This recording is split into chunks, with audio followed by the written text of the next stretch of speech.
Hello বন্ধুরা, আজকে ভারতীয় শেয়ার বাজারে একটা খুব খারাপ দিন গেল। মানে মার্কেট ইউএস ট্যারিফ লাগানোর পরে প্রায় 350 পয়েন্ট নিফটি আজকে একদিনে পড়ে গেল।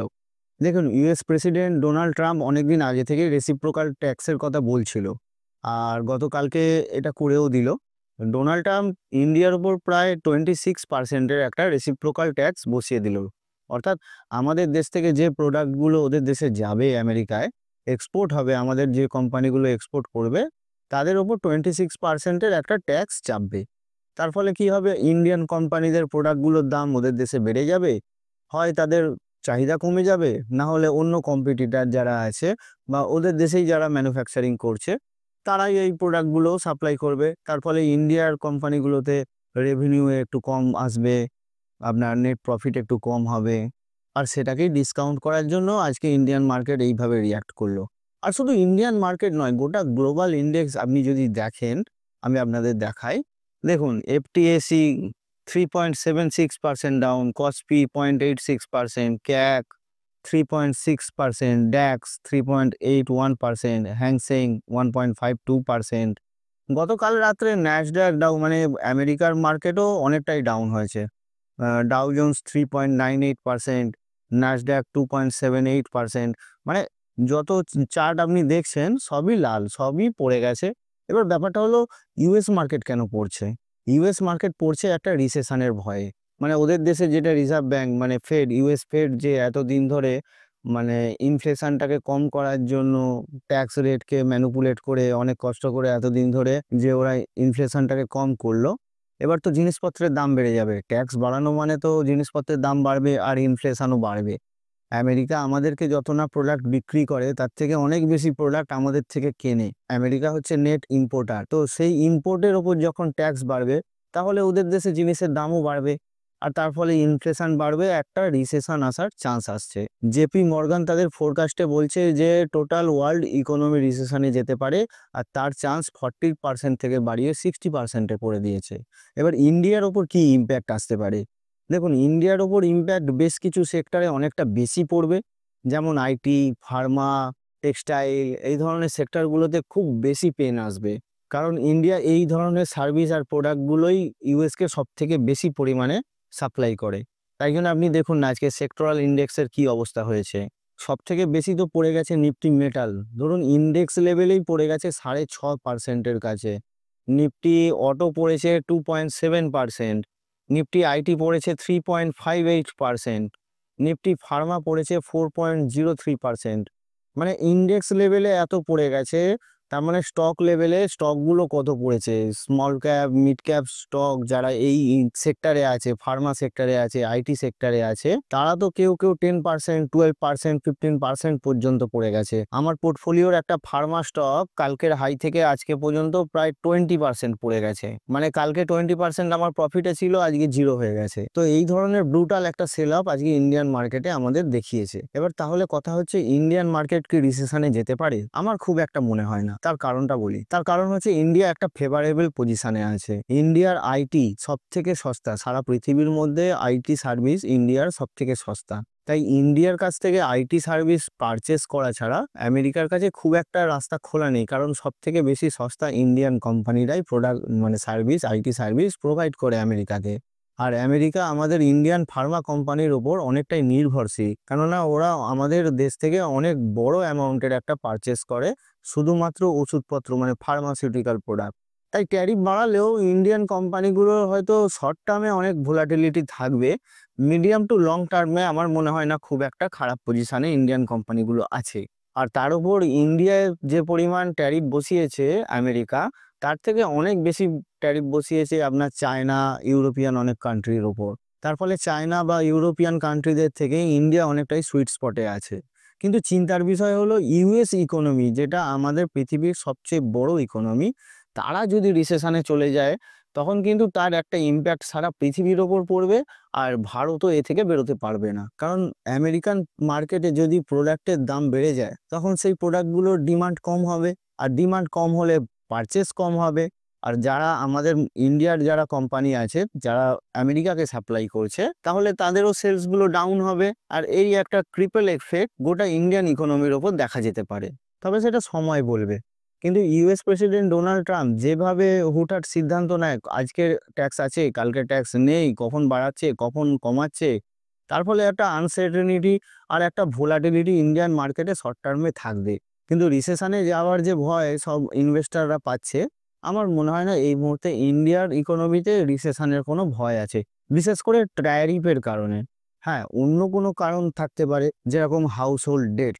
ইন্ডিয়ান ইকোনমির এখন সবচেয়ে বড় চিন্তা বা মাথা ব্যথার কারণ হলো হাউসহোল্ড ডেট।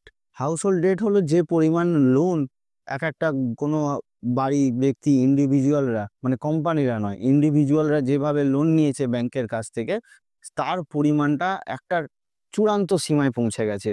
মানে ইন্ডিয়ার জিডিপির প্রায় 42% হাউসহোল্ড ডেট পৌঁছে গেছে। প্রতি 100টার মধ্যে 68টা ভারতীয় পরিবারের মাথায় ঋণের বোঝা আছে। তার ফলে কনজিউমার স্পেন্ডিংটা অনেক কমে গেছে। মানে ইন্ডিয়ান কনজিউমাররা কেনাকাটা কমিয়ে দিয়েছে, তার কারণ লোন শোধ করতে করতে তাদের কাছে আর কেনাকাটার মতো ক্ষমতা থাকছে না। তার ফলে আমাদের ঘরোয়া মার্কেটেই একটা ডিমান্ডের অভাব দেখা দিচ্ছে।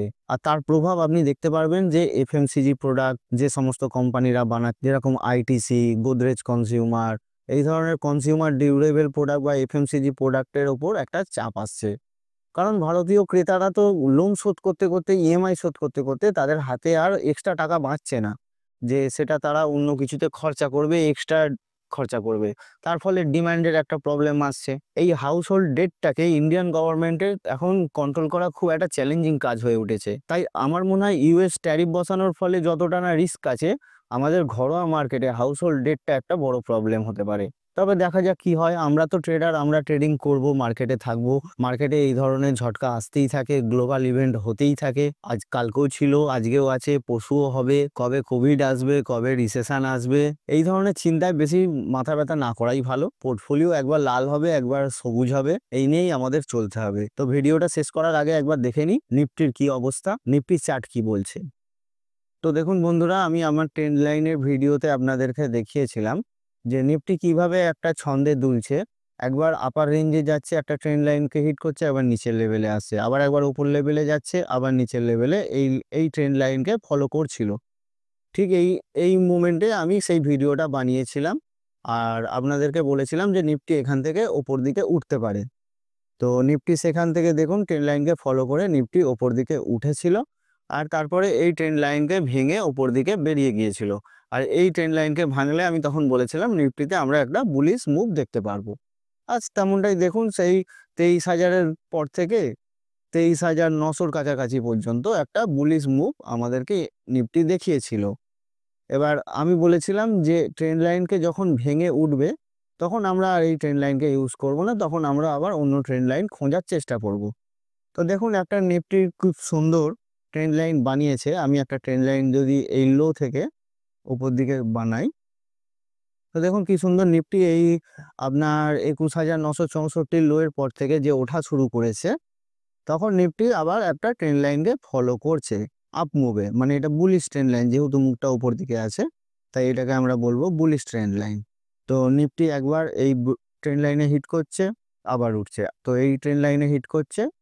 এবার আমরা কি করা উচিত, মানে আমাদের কি বোঝা উচিত, এইখান থেকে নিফটি আবার বাউন্স করতে পারে, এটা পসিবিলিটি, নাও করতে পারে। যদি ট্রেন্ড লাইনটাকে না মানে, তখন আমরা জানবো নিফটি আবার ফ্রেশ ব্রেকডাউন দিল, তখন আমরা আবার নিচের দিকের একটা ট্রেন্ড লাইন খোঁজার চেষ্টা করব। তাই নিফটির চার্টে আমরা এখন একটা ছোট্ট আশার আলো দেখতে পাচ্ছি যে নিফটি এই পজিশন থেকে আবার আপ ট্রেন্ডে যাওয়ার একটা চান্স আছে। যদিও গ্লোবাল যা ইভেন্ট আর যেভাবে ব্রুটাল সেল অফ চলছে, আমার খুব একটা মনে হয় না যে এখান থেকে আবার আপ মুভ দেবে, এটাকে ভাঙার চান্সই বেশি। কিন্তু দেখুন, সবটাই প্রেডিকশানের গেম, তো আমরা প্রেডিকশান ছাড়া আর কি করতে পারি। তো আমার প্রেডিকশান যেরকম, এই নিফটি এই ট্রেন্ড লাইনকে ভাঙার চান্সটা বেশি। তবে আবার এখান থেকে যে জায়গায় ক্লোজ দিয়েছে, এখানে ভেঙে যে ক্লোজ দেয়নি, সেটাও একটা সিলভার লাইনিং দেখা যাচ্ছে নিফটিতে, যে নিফটি আবার নেক্সট উইকে আবার একটা আপ মুভ দেখাতেও পারে। তো বন্ধুরা, ভয় পাওয়ার কিছু নেই। Nifty, Sensex up down, global event আসতেই থাকবে, যেতেই থাকবে। আমাদের কাজ হচ্ছে আমরা আমাদের স্ট্র্যাটেজিতে ঠিক থাকবো। মানে যার যেটা স্ট্র্যাটেজিতে যে কাজ করছে, সে সেই স্ট্র্যাটেজি নিয়ে চললেই হবে। গ্লোবাল ইভেন্ট আসবে, গ্লোবাল ইভেন্ট চলে যাবে। সবাই যে যার আপনাদের যে যা স্ট্র্যাটেজি ইউজ করেন সেই সমস্ত স্ট্র্যাটেজি আপনারা ইউজ করতে থাকুন। ট্রেডারদের লাইফটাই এরকম, কখনো প্রফিট আসবে কখনো লস আসবে। আর আপনার যদি কোনো স্ট্র্যাটেজি না থাকে, আমার ব্রেকআউটের স্ট্র্যাটেজিটা দেখে নিন, আমি কিভাবে ব্রেকআউট স্ট্র্যাটেজিতে একটা লম্বা প্যাটার্নকে রেকগনাইজ করি, কিভাবে এন্ট্রি করি, কিভাবে এক্সিট করি, সেগুলো আপনি পুরোটা এই একটা মানে ট্রেডের প্ল্যান পুরো ওই ভিডিওটা থেকে জানতে পারবেন। আজকের মতো এটুকুই। ভিডিওটা ভালো লাগলে একটা লাইক করে দিন। আপনার যদি কিছু জানার থাকে আমাকে কমেন্টে জানান, আমি নিশ্চয়ই রিপ্লাই করব। আর এই ধরনের ভিডিও যদি আপনি আরও দেখতে চান স্ট্র্যাটেজি বা আপনার টেকনিক্যালসের ওপর, তাহলে আমার চ্যানেলটা সাবস্ক্রাইব করে নিন।